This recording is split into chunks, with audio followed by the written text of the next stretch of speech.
Like all the other boys, they were anxious to get hometown memories. The waterfall that would be lit with rainbows after spring showers. The bridge whose planks rattled as you hurried to the swimming hole. What fun at that old swimming hole. The peach pie on the back porch, baked by the finest mother in the world. Mothers can give a magic touch to any food and can make the beautiful even more beautiful. Memories. The memories. Summer, the scent of new mown hay was sweet.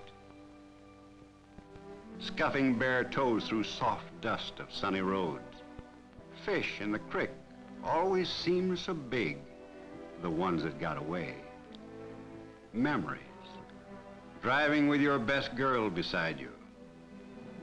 Riding over the sun-spangled roads beside fragrant orchards, out over the rolling hills.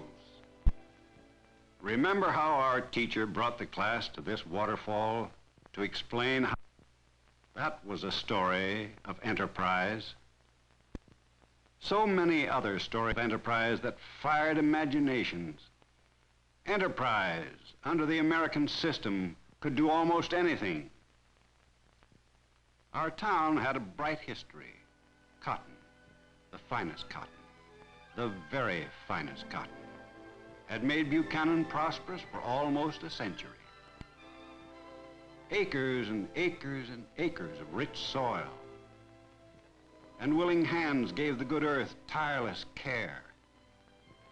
It had been generous for generations. The good earth. It had been generous, giving cotton, rich and full across our land. And after the cotton was picked, precious loads.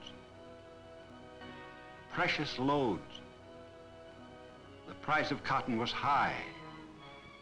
Bales of the finest cotton sold to the highest bidder from warehouses. Because of cotton, Buchanan, half a century ago, had become the county seat. This county building was proof of its prosperity. But times have changed. Cotton can no longer be counted on. The worked out soil is no longer rich. In such soil, cotton will not thrive. The quality is poor. The yield is small. For those who farm cotton here these days, the work is discouraging. Even the hardest toil brings but small return. And other crops are not too plentiful. Because Buchanan depended entirely on agriculture, they were worried about Buchanan. On their travels, they had seen what could happen to a farming town when the soil failed and hard times came and cattle felt the pinch of want. This ominous sign, and when trouble struck, the ghost town trail was ghastly.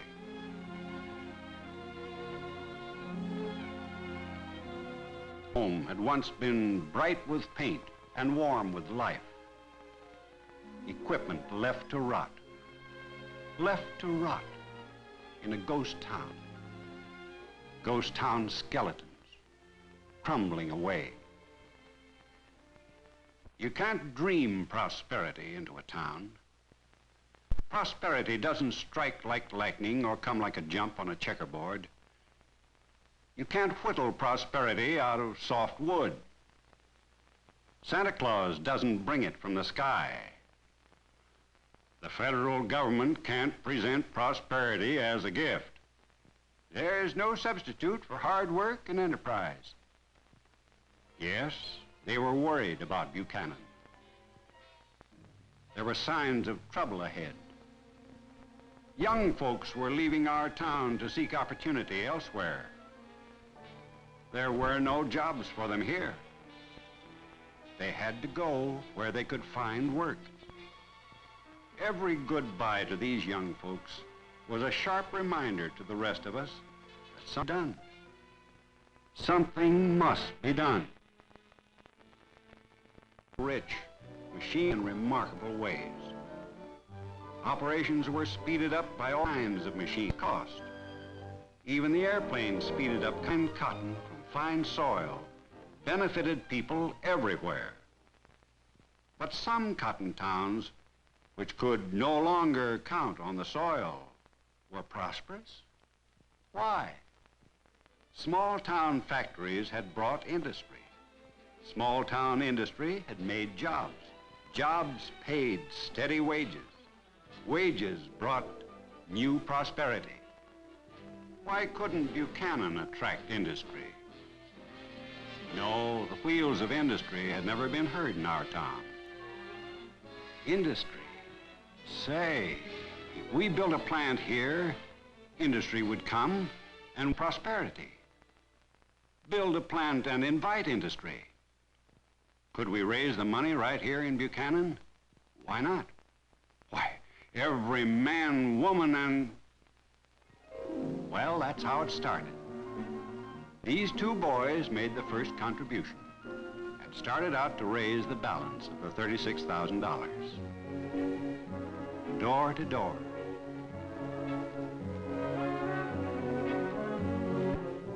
On the streets. Savings from the bank for investment in what we called the future of Buchanan. Slowly the total came to Buchanan. The young folks could find work here, wouldn't be going off. Slowly the total climbed. Wherever a group was talking, you could be sure it had to do with fundraising. Securities, sold to raise money. Would we ever make it? This is an investment for your children's future here. And now the goal was close. The youngsters shook coins from their banks. This prospect finally said yes in the barber shop. And then some checks, and I'll never forget the cheer that went up. We had collected $36,000. A bank loan swelled the total. We could start building.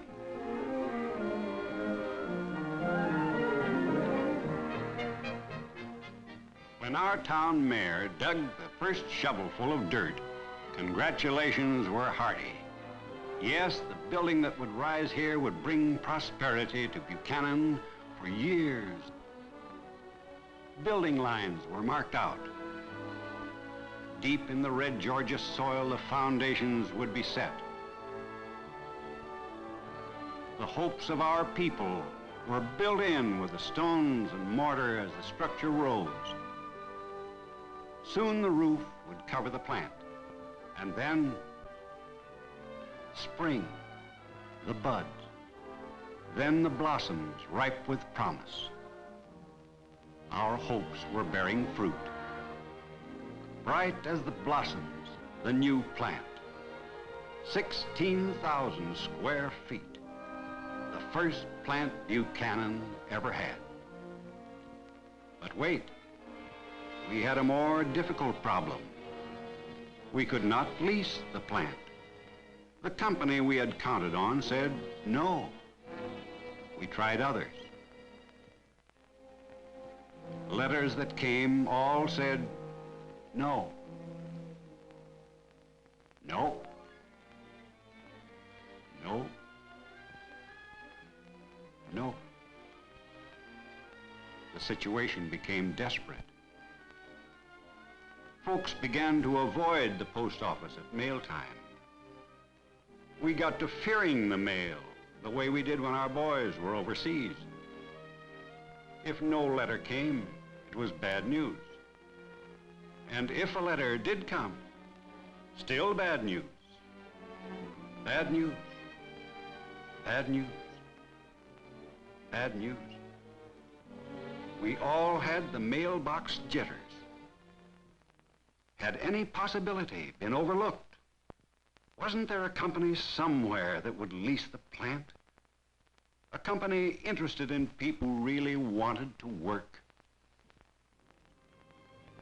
This factory manager in the nearby town of Bremen talked to his home office in New York about that new Buchanan plant and about the enterprise of Buchanan people.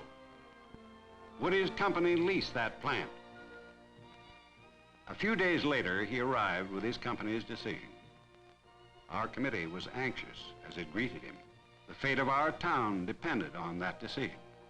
We soon knew his company was interested. It was especially interested in the enterprise of the people of Buchanan. The good news spread quickly. Housewives discussed it, not the final details, but rather what it would mean to the young folks. Now they wouldn't it wonderful news? They had prayed for this. The good news spread. Rural lines were busy. Good news spread. School children yelled and did cartwheels the way kids do to celebrate. The good news spread all through the county. But wait, the matter was far from settled.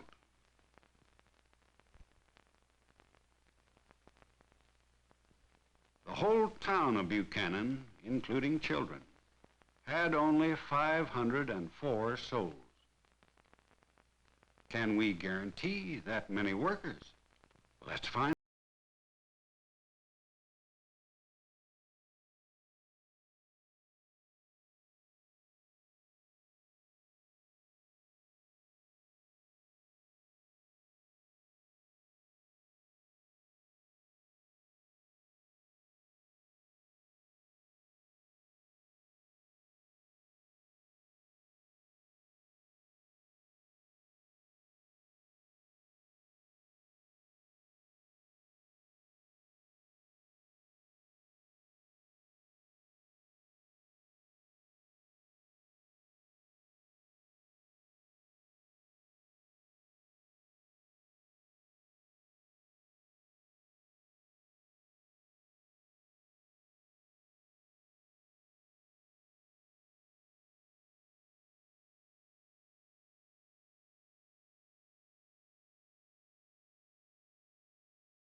Thousands.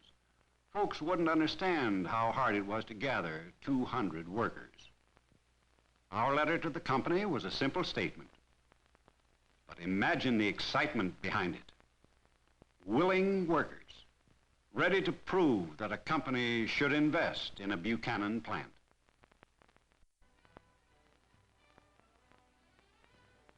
The day that factory opened, the flag flew on the village flagpole.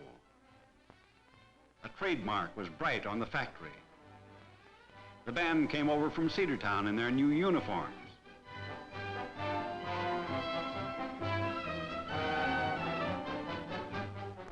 Shouts of school kids were as thrilling as the band music. Cedartown was glad to send over its band to help a neighbor celebrate. Yes, it was as if those kids knew what all this meant for the years ahead.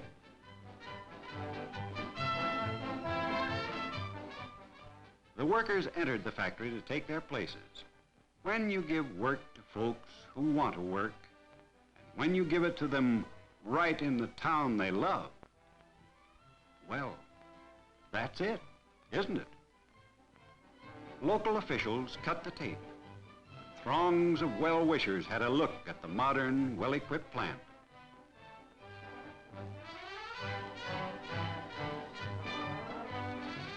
All day the flag flew happily on the village flagpole. To be born under that flag, what a privilege. In all the world, how few are born into freedom. Freedom is a precious heritage. Freedom is not something that just grows in a particular soil. Freedom requires care and constant vigilance. We spray our orchards to kill off insects and whatever else would kill the fruit and the trees. Liberty is the fruit of constant vigilance. For those who come after us, we must protect that precious heritage, which includes opportunity in the free enterprise system of our country.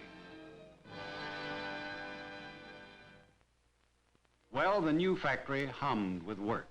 I wondered what went on in there, so one afternoon I dropped in to see the plant manager, a Buchanan boy, proud of his plant, but prouder of the workers.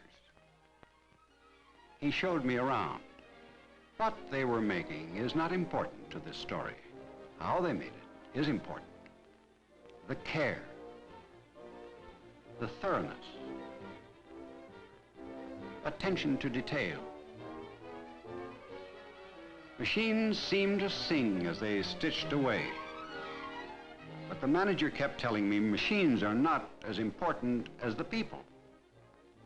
With a product like this, there is no substitute for human skills. The skill of hand, the skill of eye, and teamwork. People working together are like threads in a fabric. If any one thread is weak, the piece is inferior. No fabric can be better than its weakest thread. Teamwork. I saw new employees being instructed. Friendly instruction and friendly learning. Teamwork. And every detail is carefully inspected. Not just once, but at every step. This inspection double checks many others. Stitches, buttons, threads, seams, and so many other details that only the experienced eye could catch. And testing. The finest precision equipment that science can invent is constantly testing. Testing the strength of fabrics. Testing the strength of threads. Testing dozens of other testing machines, each helping to maintain quality. But this is a story of people, not machines. People. This worker is a war veteran, a veteran who had been seriously wounded in action. He came back to Buchanan. Why not? He had gone off to fight for Buchanan. When he came back, there was a job for him in his own hometown, thanks to the enterprise of Buchanan people. Teamwork, craftsmanship, skills, care. Sewing on the label. Never mind what the label is. The stitches speak for all those folks who do part to turn out a quality article. As long as they do that, the plant will prosper. And as it prospers, Buchanan will prosper. That's the American way. And how Buchanan did prosper. Buchanan is back on the map. Prosperity is evident everywhere. The broad new highway to Atlanta. 30 new homes. And others building. Real estate values increased 30% in 1 year. And a fine new hospital with modern equipment. A model small-town hospital with courteous, capable personnel, as you see. The courthouse begins to look better than it has in a long time. A brand new fire truck, latest model, the finest equipment. The police chief has a new uniform, a new car, and an assistant chief. And we have a brand new theater, our first. At our new restaurant, Southern Fried Chicken is the specialty. 125 new accounts at our town bank. The weekly payroll makes cash registers ring at busy stores in our shopping streets. Let's watch.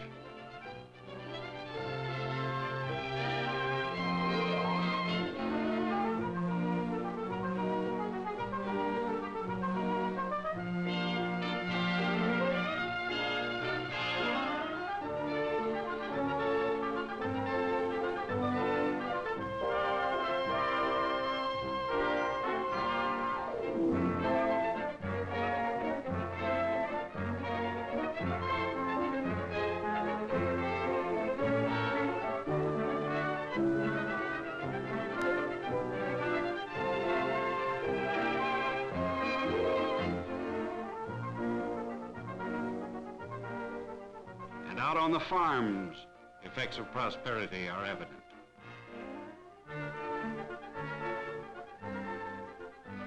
And this is Alta Vista, our community of new homes. Inside these homes, prosperity has brought so many nice things.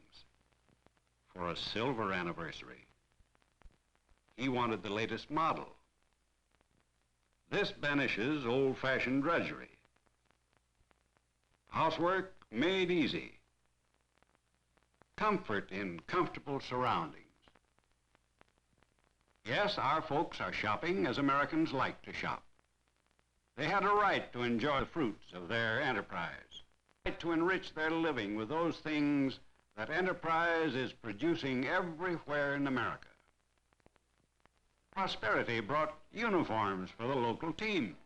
The coach is Whit Wyatt, a Buchanan boy who won fame in a World Series. Remember? Whit is explaining the fine points of the game. Baseball is the American game. Whether on a sandlot like this or inside a big league stadium. This is where Whit Wyatt was a World Series hero. Americans cheer the American game. The keynote of that game is enterprise. Be alert. Take advantage of every opportunity. Make every pitch count. Teamwork. Obey the rules. Play the game.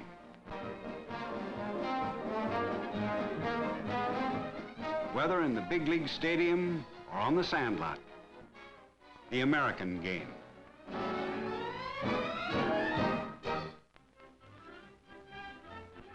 After 12 busy months, the first anniversary of the new plant. A celebration at the plant. Company officials from New York to pay tribute to the spirit of our people, to their enterprise. I salute you as fellow Americans. This simple comment of the prominent New York official was the keynote of our celebration. The largest cake ever seen in Buchanan.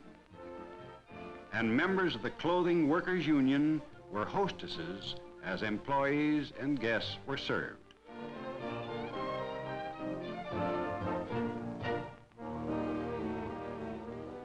As part of the anniversary celebration, silver dollars were used. We wanted to learn how much of the weekly payroll was spent in Buchanan and how many local purchases were made with the same dollars. So, on payday, a bag of silver dollars was given to each employee, and the silver dollars were traced to points of use. Most of the silver dollars were spent in local stores.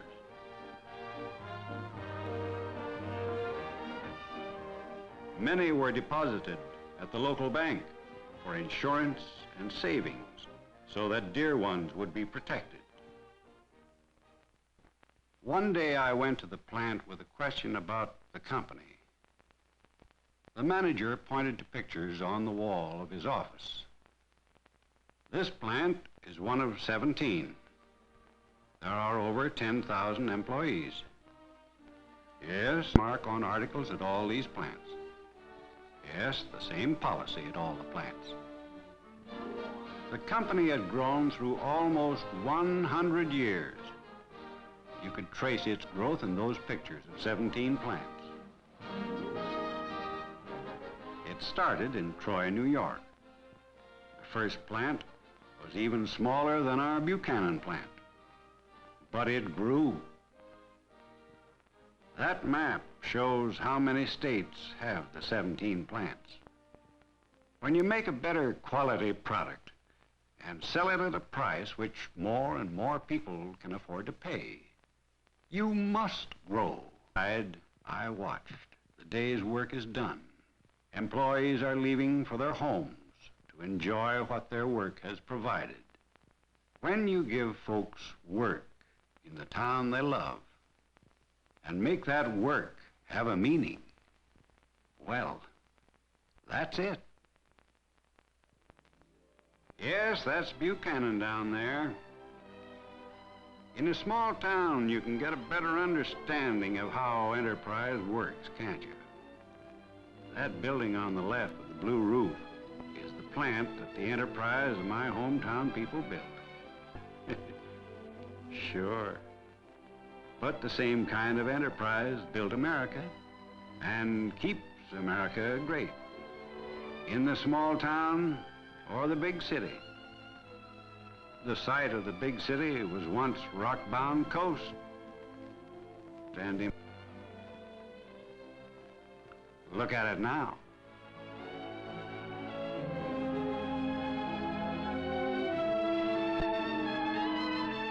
Marvel at the greatness of our country, asking, why is America great?